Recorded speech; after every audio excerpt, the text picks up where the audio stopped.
It's great for Nashville. It means that Nashville's been recognized, Music Row's been recognized, and that's a wonderful. We celebrate together, and we write together, we make up songs together, and it's not just the people that we call songwriters, but it's all the other people who are working in the music business in Nashville. We have publishers, we have producers, A&R people, we have the greatest musicians who always add to a song, the engineers who know just what to do, and the people who know how to tell us, no, that's not quite right. So we have to write a lot of songs to get the right ones. And then we go to radio, and maybe they'll tell us, yes, it's good, no, it's not good. And then it ultimately lies in the ears of the fans.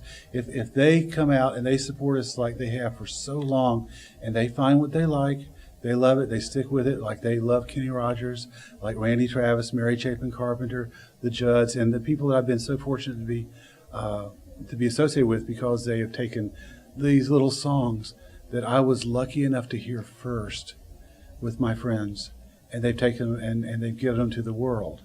And so it's community, it's communication, and it's a job that I really wanted badly, and I don't want to quit. Kenny was here. How that song, of course, was so pivotal in your career. How were you able to continue after that, or did it just flow right out? I'm not really smart. That one did. Let me to tell the whole story behind that song. I was sort of blocked for a couple of months, and there was one person who was like seeing me in Nashville. His name's Bob McDill, and Bob McDill he's like the best. You know, he wrote Amanda, he wrote Come Early Morning, he wrote Good Old Boys Like Me, his masterpiece. And he was, as just by happenstance, was the only guy that would see me. I had hair down to here, and I didn't look like your typical Nashville person at that time. And this is in the 70s, and so I would go back and forth to McDill's office, and at one point, and he'd listen to songs and smile and say, write some more, write some more.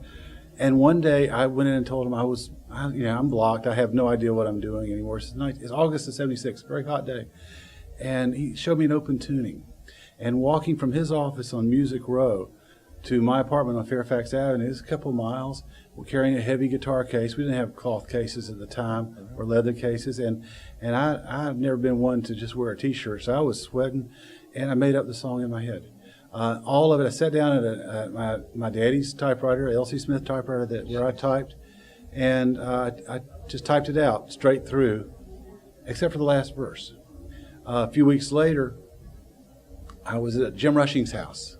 Dear Jim, a great songwriter, and we're sitting on his floor, and he's saying, "Well, play what you got, play what you got." So I played a song over that stud, play another one, play another. And after a while, well, what else you got? This is like, an hour and a half, 2 hours later. I said, well, I've got this one that's not finished. It's too long, and there's no love interest in it. It takes long to get the chorus. And I played him what I had. He said, that's the one you ought to finish. So I spent 6 weeks trying to figure out if there were going to be 5 more verses. And finally, in the great country tradition, I thought, what would Guy de Maupassant do? and I wrote the 8 lines that allowed the listener that allowed the listener to complete the story however the listener wanted to do. And it still took a couple years to get cut. And we had 3 chart records on it and a great Bobby Bear cut before Kenny Rogers cut it. And Merlin Littlefield, my ASCAP booster, kept pitching it, and he pitched it to Kenny and Larry Butler.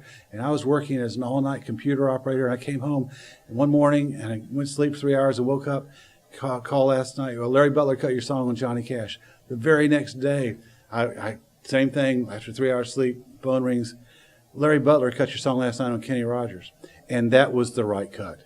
That was the perfect match, and he was the person that could make that song into what it was. He developed that character. They did that album cover. He took it on. He moved the chorus up one. He picked up the tempo a little bit. He modulated.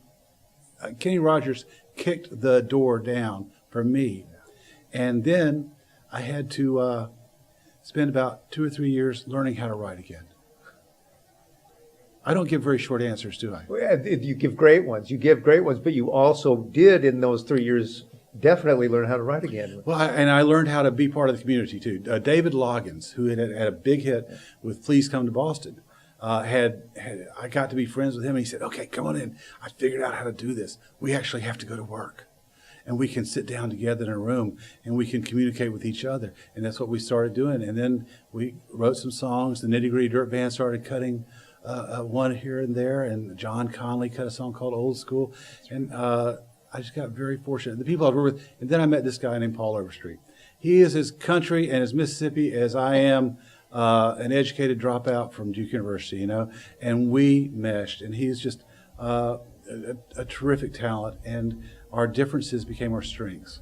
And we got on a roll and wrote On the Other Hand and Forever and Ever, Amen, Houston Solution, and just had a great role. And then out in the parking lot of our business manager, Chuck Flood's been my partner since 1978 or 9, since I had $1, and he still knows where the first one is. Out in the parking lot, I met another one of his clients, Mary Chapin Carpenter. I was a big fan. She and I started talking, and I think we wrote 6 songs, and she cut 4 of them for the Come On, Come On album. And so I'm the luckiest guy you've ever held a microphone up for. Well, I'm pretty lucky right now myself, actually, holding it with you, that's for sure. So, and you know, and I'm still working. I wrote a musical, which I think cost Mr. Niederlander about $8 million. And yeah, but you know, hey, writing a failed musical is something that everybody, it helped as a writer. And when I got back to writing country songs, and I started writing by myself, and I spent a little while trying to figure out what people wanted. And then I started realizing that the person who really had the best taste was me. And that if I wrote what I wanted, without bragging, I was the most pedestrian person of all. I'm my mama and daddy's son. I am from North Carolina, and I love a good song. So I am still writing and working with some people who are very young, and sometimes I have to say, you need to go home and listen to everything Shel Silverstein wrote, listen to everything Tom T. Hall wrote, listen to everything that Bobby Gentry ever wrote. But you know what? They're doing it, and the tradition goes on, and having the best time of my life.